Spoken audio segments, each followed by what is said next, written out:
Hey guys, Matt McGee here, your Colorado real estate agent with the Wolfpack at eXp Realty.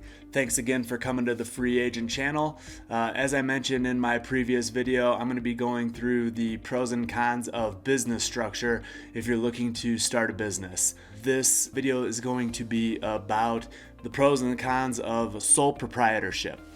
So if you're just getting into business, sole proprietorship could or couldn't be for you. Again, I'm not an accountant or an attorney, so please consult with your accountant or an attorney in regards to finalizing business structure. But for preliminary information, I'd be happy to help you. If you've ever had questions on an appropriate business structure, I can help you through some of the preliminary questions that you may need answered in order to determine which is best for you.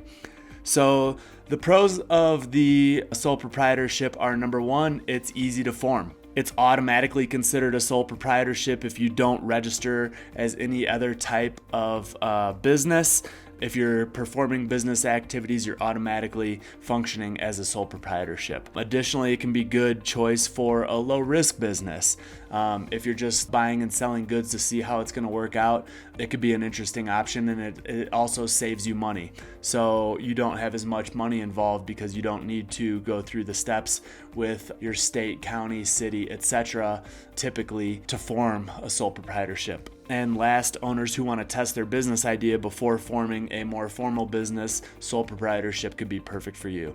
Some of the downsides or cons to operating under a sole proprietorship are that sole proprietorships do not produce a separate business entity. This means your business assets and liabilities are not separate from your personal assets and liabilities. If your business ends up catching fire, and not literally but figuratively, and grows exponentially on a very fast basis, and you weren't necessarily planning for that, that could mean that all the money coming in is coming into you personally, as well as any obligations to vendors, accounts payable, any debt you may take on, credit cards, etc., is your personal responsibility, not a separate legal entity.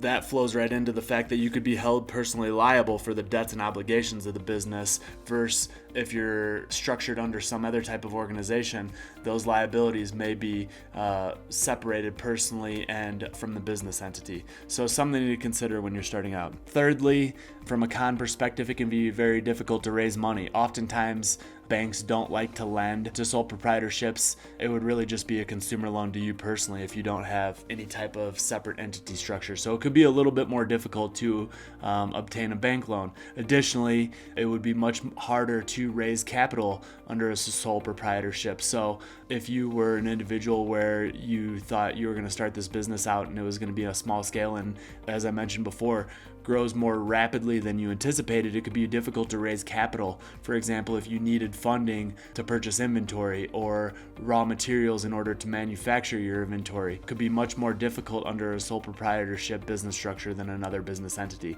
So these are a few things to think about. Please feel free to like, subscribe, hit the notification button, comment below if you have any additional insights, if you've operated a business sole proprietorship, and some of the pros and the cons that you may have found. But these are some high level pros and cons of the sole proprietorship business structure.